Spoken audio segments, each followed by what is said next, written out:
Thank you all for joining us. Thanks for joining us this afternoon.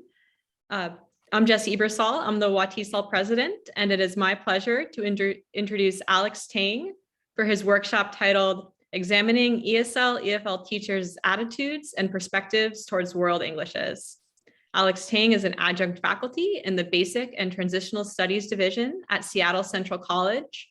His research interests include, but are not limited to, the use of L1 in the second language classroom, sociolinguistics, and less commonly taught grammar structures such as multi-word units and focus structures. He serves on the WAESOL Board as a member at large. So please join me in welcoming Alex Tang. Thank you so much. Okay, I'm going to share my screen here.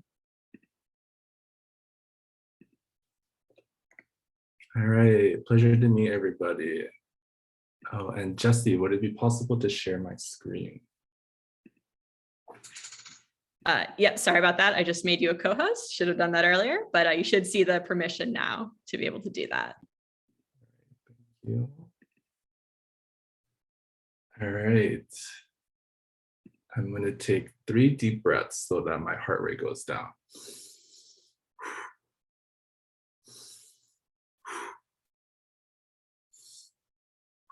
Okay. Hello, everyone. Thank you so much for joining me today. Let's see if this is going to work. There we go. So my topic, thank you, Jessie, for the introduction, is exploring world Englishes. And, you know, it's not a new topic. So it's more of like a data concept, I would say. So I did a research project, and the purpose of this research project was to gauge how 3 Chinese ESL teachers in the United States versus 3 Filipino EFL teachers in the Philippines viewed world Englishes. So towards the end of this presentation, I hope to shed light on moving towards different approaches from using world Englishes, this perspective, to hotter topics in the TESOL field, like the TESOL field, such as translanguaging.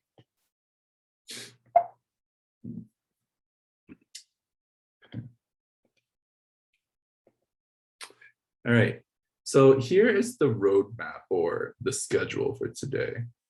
Since my colleagues and I are still analyzing the transcripts and the audio files of the data, this research project is still in its preliminary stages. We hope to publish this in the TESOL Quarterly or TESOL Journal, but of course, with a different title, since world Englishes is not a new concept, as I said, in the field, but it may be a new concept to non-TESOL professionals and peoples. So, defining world Englishes. I was particularly interested in this topic while I was in my MA TESOL program during grad school. And when I learned about this from my advisor, who was also my professor for all my classes, I thought to myself, wow, this is such a comprehensive term that I need to tell everyone about. Well, lo and behold, TESOL professionals and practitioners grumbled when I threw this term around this past summer when I conducted this research. They all knew about this term and wondered why in the world would I produce research on such a dated topic? Well, it didn't seem dated to me because I just learned about it a few years ago. So I asked the audience this question: what does world Englishes mean to you? Go ahead and type that in the chat box.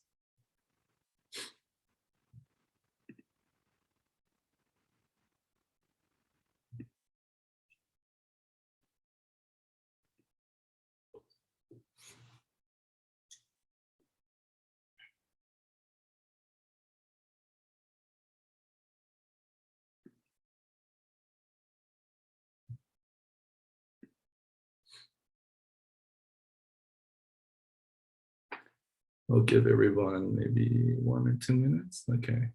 Thank you for participating in the chat box. Okay. Jessie Ebersol said there are many different ways people speak English. All right, very good. Adam McConnell said variations of English used in different regions and in different communities around the world. Tyra Hudgens said English is from around the globe. Okay, that's very good.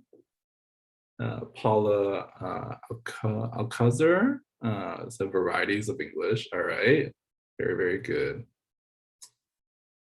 So I'm going to go ahead and move on to the next slide and just provide some perspectives, or a perspective, if you will.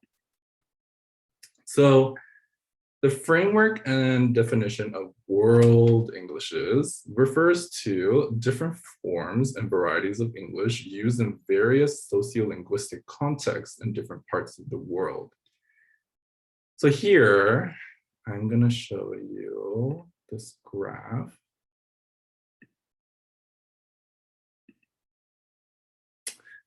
So as you see, this graph here, I'm going to talk about it, all right? So world Englishes refers to different forms and varieties of English used in various sociolinguistic contexts in different parts of the world, right? So today, English has a greater spread over the globe than any other language in recorded history, being used as the primary medium of international and intercultural communication. But it isn't one form or a variety of English that is being used. The plural Englishes emphasizes that the language belongs to those who use it as their mother tongue or as an additional language, whether in its standard form or in its localized variation. It argues against a mythical variety of English unmarked for users' sociocultural background, sometimes referred to as World English, Global English, Globish, or International English. So World Englishes includes at least 3 types of varieties. So you see the 3 varieties on my screen right now. 1, those that are used as the primary language of the majority population of a country, such as American and British English. 2, varieties that are used as an additional language for intranational as well as international communication in communities that are multilingual, such as Indian, Nigerian, and Singaporean English. And 3, varieties that are used almost exclusively for international communications, such as Brazil, or Brazilian, Chinese, and German English. So most of these type 2 Englishes, so the ones that I mentioned that are used for intranational and international communication,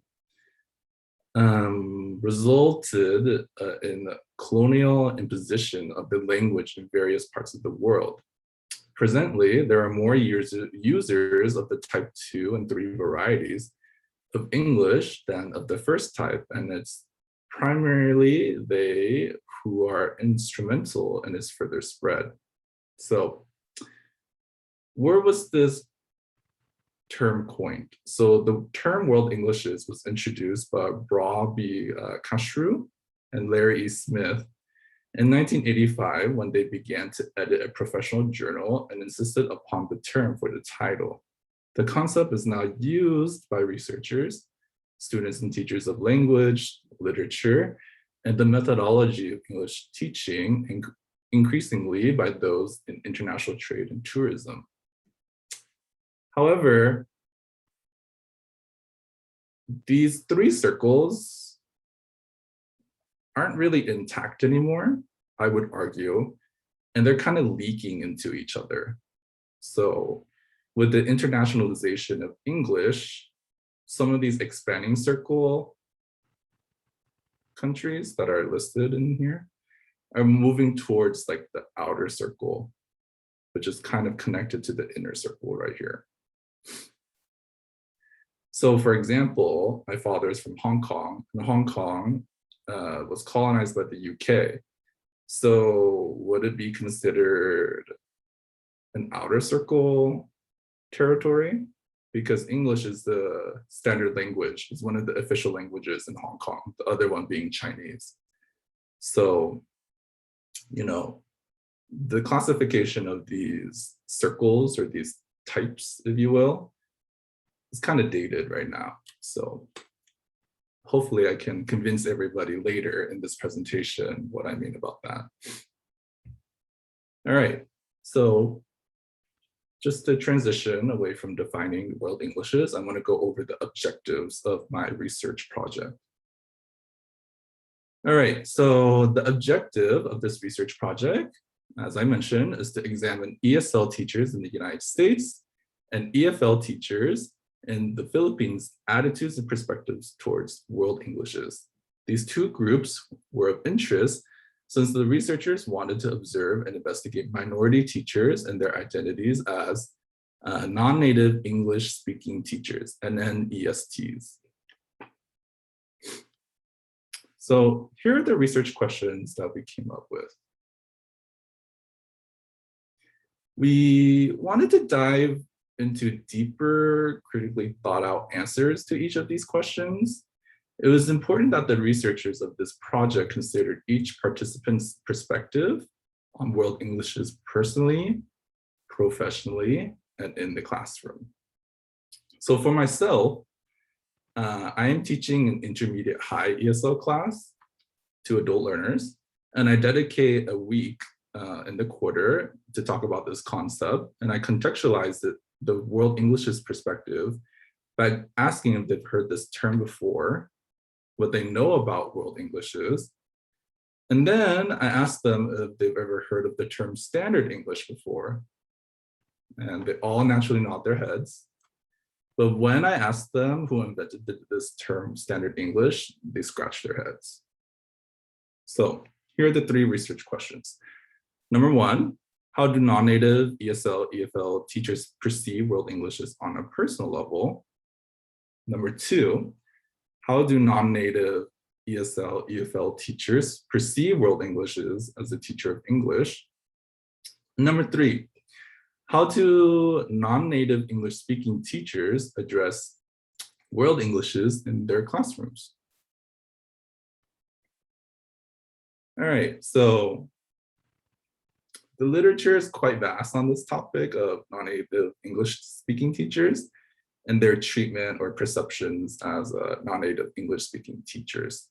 So as we move towards a more pluralistic view of the English language teaching world, I hope to shed light on what has been researched before, which may be quite obvious but important to cover. So this is just a very, very fundamental background of things that people may already know. So I will introduce them here. So one, non-native English-speaking teachers' credibility to teach English is often questioned by learners. Two, so non-native English-speaking teachers are citing the lack of communicative competency. They may be kind of like classified or just said that they don't have the cultural knowledge, and their pronunciation is something that is picked on a lot. So as I found this literature, it kind of insinuates that the English spoken and taught by non-native English speaking teachers are illegitimate, thus touching on the concept of world Englishes, particularly on the question of ownership. So to whom does the English language belong? To the native speakers, to the speakers of standard English, to the Western people, or to those who speak it regardless of their socioeconomic or linguistic background. So here is the methodology.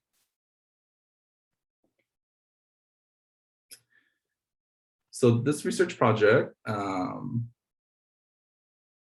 used these three qualitative interviewing methods, and this was of importance to us because the qualitative lens really helps look into like these issues more deeply. So we use focus group discussions, we use open-ended questionnaires, and we also use interviews.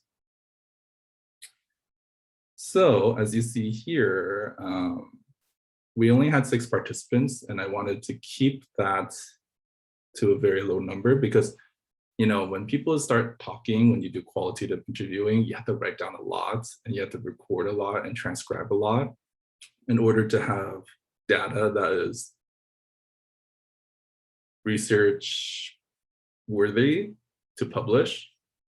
So in the next slides, I'll show you the preliminary results that I gathered.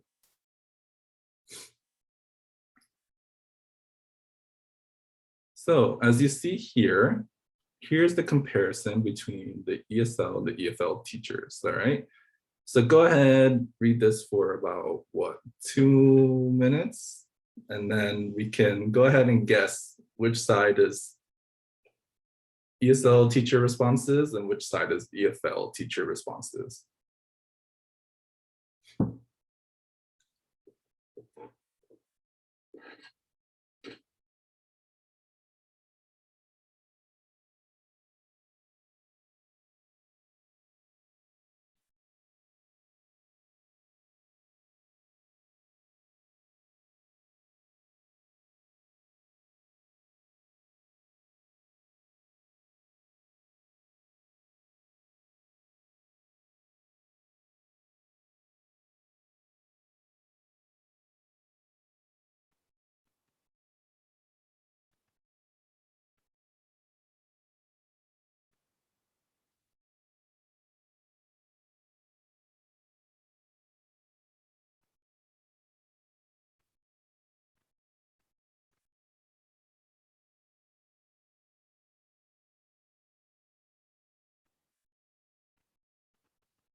Okay, I think the silence is deafening, but I kind of gave it away already because I used the word Philippines in this comparison. So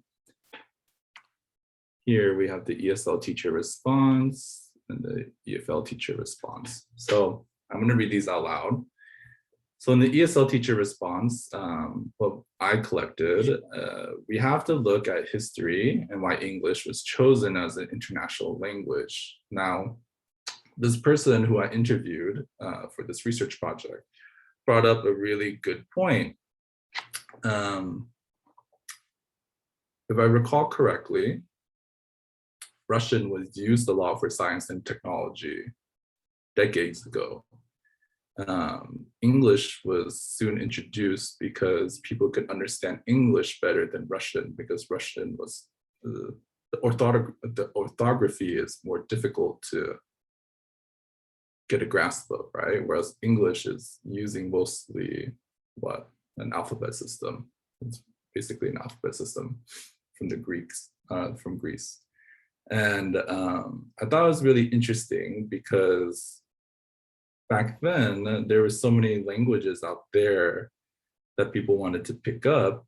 And when this person, when I spoke to them, they were like, well, because of colonialism, English was very dominant, right? So I thought it was really good to have that historical perspective from this person here. The next person said that world English is not new. This has been talked about 20 years ago. We need to move towards translanguaging and supporting our learners. And this person is actually someone who has served as the TESOL International Association president, as well as the WAESOL president as well. And they're also a Fulbright scholar as well too.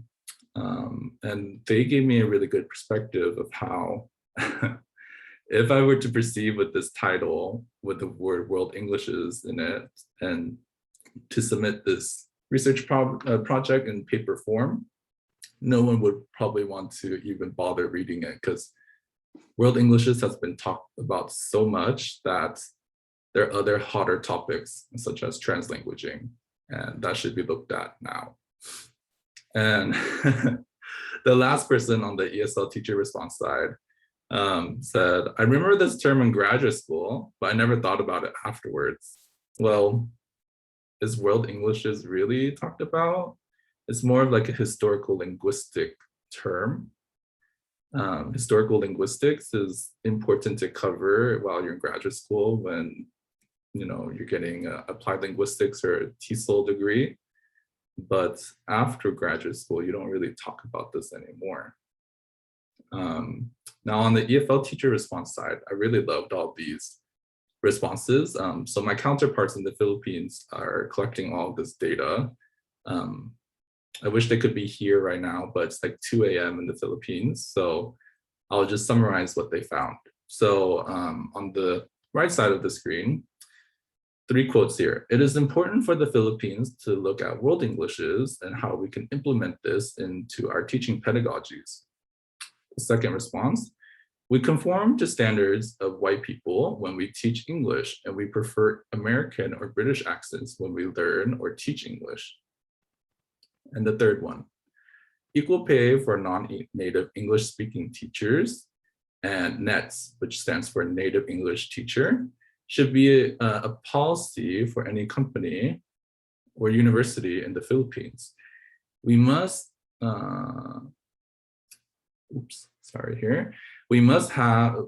why must we have a certain accent to be proficient? So I thought that the contrasting views of world Englishes was very interesting, and considering how the Philippines is classified maybe as more of a outer circle country now, that they would prefer teaching world Englishes to their colleagues and to their students. Because a lot of people from Asia, East Asia, Southeast Asia, go to the Philippines to learn English because it's cheaper than going to the US, the UK, Canada, Australia, New Zealand, South Africa, what have you.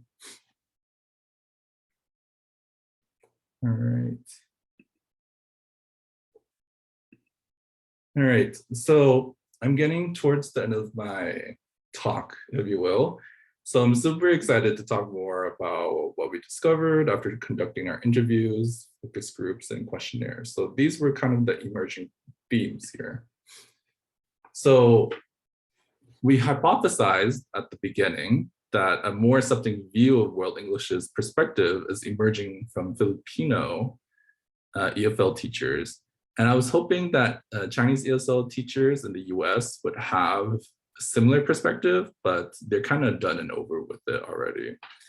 So perhaps teacher training programs for teachers of English and English language curricula in their home country should incorporate world Englishes.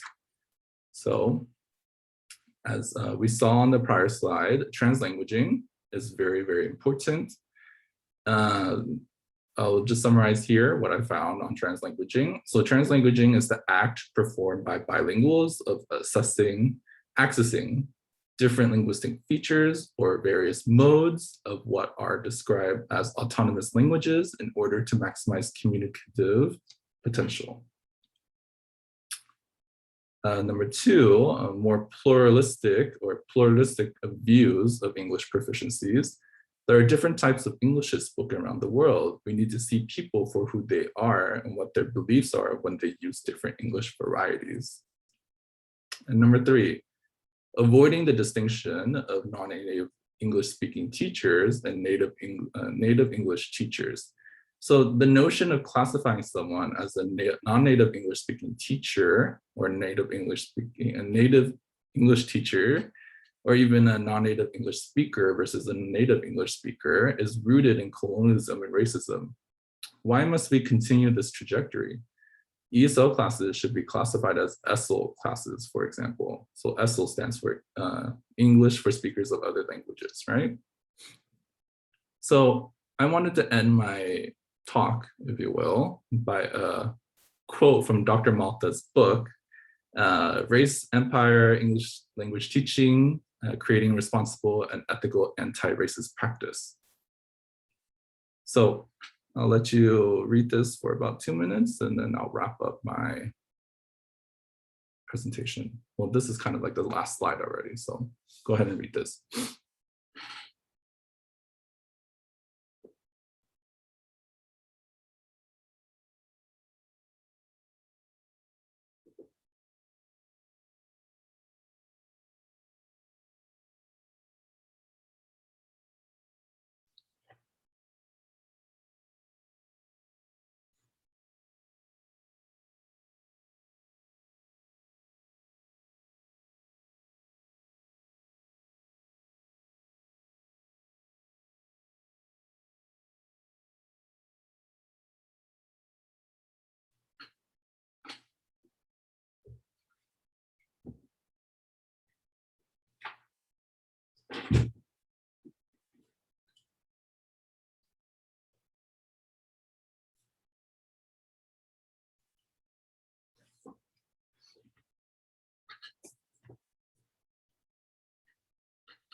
Okay, I think 2 minutes is up. So if you haven't read this book yet, I really recommend it. This is Dr. Mata's book.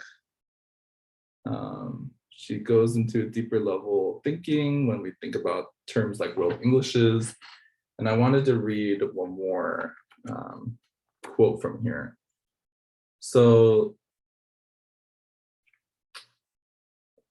I think there's one sentence here. So Dr. Mata goes on to explain how the term world Englishes kind of sounds like when you walk down a supermarket, right? Or a grocery store. You walk down like a world food section. So she makes this connection here. She also makes this connection to music too, right? So let me see here. World English, speaking students in the public schools in this study do not all speak one monolithic, consistent form of English. What then is the unifying factor? What causes these varieties from all over the world to be grouped together? Examining the context of this study, it becomes apparent that the unifying factors are race and colonial status. The terms world music or world foods and world English function as a racial and colonial categories. So if you want to know more, pick up this book. I highly recommend it. All right. So here are the references. So the references on slide 10 were many and plenty. So if you want a list of those references, just send me an email. And if you have any questions, let me know.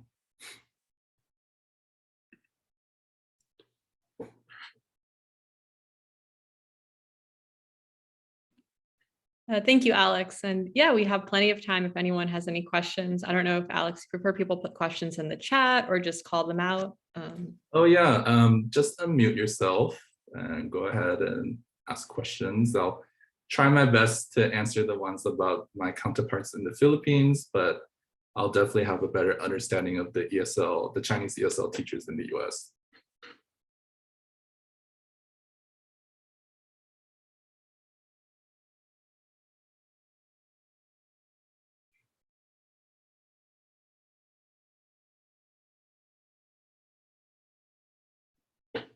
I guess I'll ask a question while maybe give other people a chance to think. Yes. Yeah, I guess I think you talked about this a little, but I was just curious, what inspired you to conduct this study? And as you get those preliminary results in, where do you see your future research going? Oh, that's a very good question. Thank you for asking that, Jesse. So what really inspired me is I'm really interested in sociolinguistics. I'm really interested in the interlanguage pragmatic side of sociolinguistics. So I picked up world Englishes because I thought it was something of importance to tell my colleagues about. But when I go to my division, because I'm the youngest person there, I'm only 27 years old. And I have faculty members who've been teaching there for 30, 40 years. And they're like, Alex, no one's going to read your paper. So I thought I could, you know, add a twist to what I found. And what I hope to emerge from this research project is to help teachers understand that the term standard English, or whenever you get like a writing rubric, right, it says it uses standard grammar conventions. Well, what does that even really mean? Is it according to this notion of standard English that I mentioned in this presentation? And whose standard English grammar conventions are we aligning to? The teacher, or like to what we know, in general, right? So my future research plans is, it's kind of like a weird tangent from this, but I really hope to help heritage language learners and help them with their grasp of English along with their heritage language at home. So I hope to focus on Cantonese speaking individuals, and world English is kind of related to that because it touches on the linguistic side of applied linguistics. Great, thank you. Mm-hmm. Any other questions?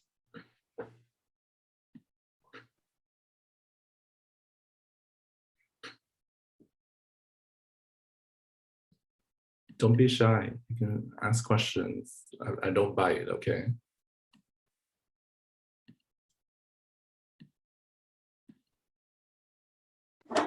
Actually, I hear what you're saying, and I've been an ESL teacher, non-native ESL teacher. Myself in DC for several years now. I started my career as an ESL teacher by coincidence, but I started 20 years ago in El Paso, Texas. And I'm really happy to hear where the academia is going with all this, translanguaging included. Yeah. I heard the term a few years ago, and I think it's super relevant because teachers that are not native like me, and like the ones you're talking about, need that validation, and the recognition that we're using English in different ways. In El Paso area, it's fascinating, the transformation of language and the use with Spanglish. It's something that linguistically is something alive that is amazing, and it's part of the Englishes you're talking about. So I'm very happy to hear that this is the direction academia is going to, and I'm really happy that people like you are doing this kind of research. I just wanted to recognize.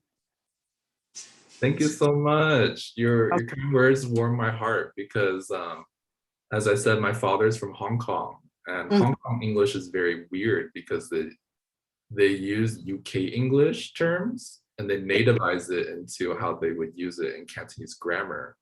So that's why this topic was super relevant to me, right? But it's good that you mentioned Spanglish, right? So Spanglish, I actually studied in grad school, and it's a valid form of English. Like, yes. People use it all the time, and people use it. Yeah. I have a beautiful example to my students because that's something I heard on my first days of teaching in El Paso, and they said, "Let's go do la homework at 9 o'clock in la cafeteria." I'm like, what? Yeah. And it's like, that is just fascinating. And it's just the transformation of language, right? And we have to think about language history. And this is just something that we live around that is, I think, incredible. And I moved here to DC and I was exposed to all these many accents 12 years ago. And I'm still thinking this is so important to understand. In order to be culturally relevant to our students, we need to validate them, right?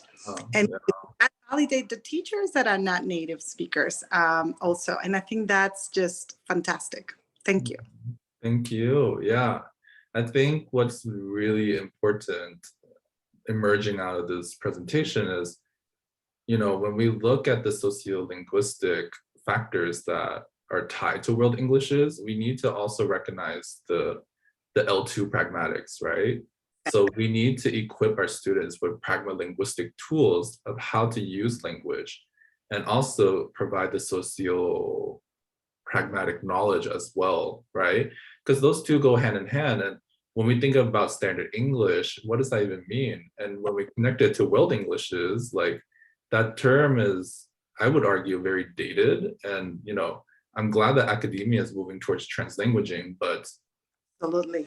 When I heard the first time that term in a conference, and I was fascinated. I'm like, I need this. I need to bring this to my schools. I need to bring this to the districts where I've been working. I need people to listen to what this is about, because I've been a very successful teacher without knowing that that I've been using translanguaging.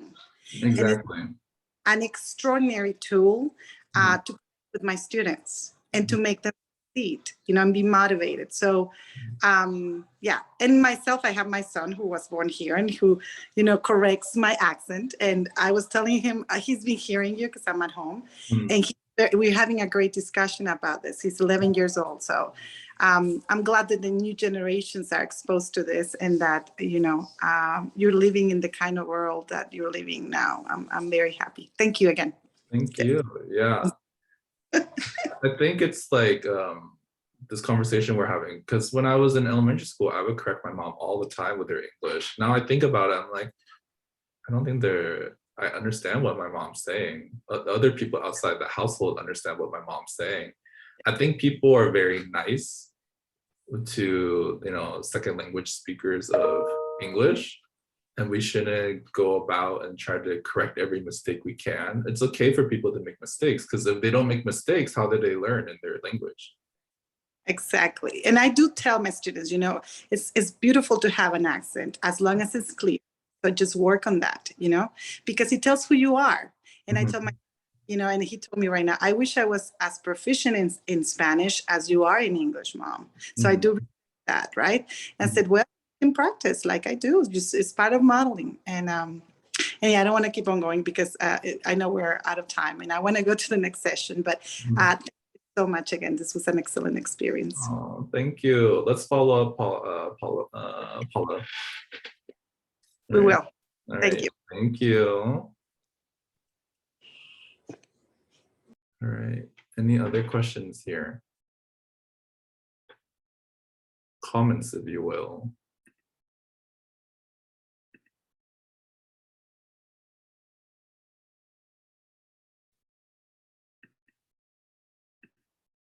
All right. Hello.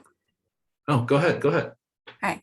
I was just going to ask, I know when I saw the topic World Englishes, I thought I haven't heard this term for a while. I really want to go to this talk and see what's going on with World English. So I know the trend is moving away from it, and you talked about rebranding or reworking your work to get readers, which we always love. But do you think there's a place for the term World English in the future? Do you think it can be rebranded or reimagined as something that is useful in some way? That's a thought-provoking question there. So my first inkling to answer this question, Tyra, thank you so much for asking it too. I think it's important for people to know about this concept and introducing these circles, if you will. Because without this historical knowledge, we don't know how to really move towards rebranding it, right? And I think this is a very poor analogy here. The quote, always respect your elders, is important to me, right? So, world Englishes is kind of like an elder. You need to respect it in order to move towards concepts like translanguaging. So I would say perhaps in the future, we could reopen this gate or this door of looking at world Englishes again and really critiquing it. Because I think people in the TESOL field know that this is not what we classify English as now. Well, you know, some teachers might, but the trajectory is we're moving towards things like having more pluralistic view of different English varieties and proficiencies, and translanguaging, as I've said for the billionth time now. So yes, I think we can rebrand this. I think it's opening that dialogue of critiquing how these circles have kind of leaked into each other, and just, you know, someone needs to stick their neck out and publish a paper and get that dialogue going in the research field. And I think it would really boost the efforts of other concepts that are arising, right? Yes, that's what I'm thinking. I think that makes good sense, because it feels like in some ways we understand it doesn't work and we understand the inherent racism in it. Mhm. But instead of diving in to deconstruct it and to push for it to be something different, we left it behind and said, oh, Yeah. this doesn't work, and let's move on. Yeah, and I think that's like I wouldn't say the beauty of research. Research is always evolving, and you leave some concepts behind, but you pick up a concept and you rebrand it, right? And not to use a dead person's work, but Austin Searle came up with the term, Austin Searle came up with the word speech acts, and that evolved from John Austin. And, you know, a lot of people took John Austin's work about illocutionary acts, locutionary acts, and perlocutionary acts too, and rebranded it to their own. But some people don't look at those, and they only look at Austin Searle's adaptation to John Austin's work, right? And that's why I think it's very interesting to revisit this, because like everyone will roll your eye. I wouldn't say everyone, but experienced ELTs, English language teachers, will roll their eyes at you when you utter this world Englishes, because they're like, what else is there to learn? Like, it's such a poor concept. Why are we still telling other people about it? But, you know, your question is very good, Tyra. Well, like, why can't we revisit it and then move towards a different concept, right? Like, something can evolve out of this, but no one has done that work yet. That's a very good question. Thank you for asking. Thank you. And that's a very good answer. Thank you. Yeah.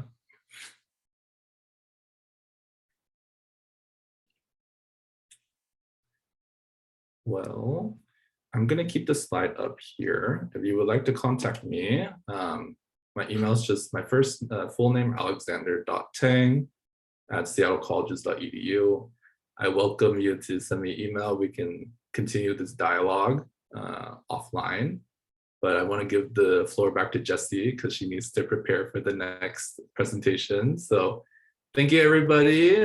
Thank you from Seattle. It's still 11:15 a.m. here. So I know everyone has had a long day in this in this conference. So drink water, take care of yourselves, and let's get through this pandemic still. Thank you, Alex. Thanks so much for taking the time, and thanks everyone for attending. Thank you, Alex. You're welcome, Adam. Bye, everyone.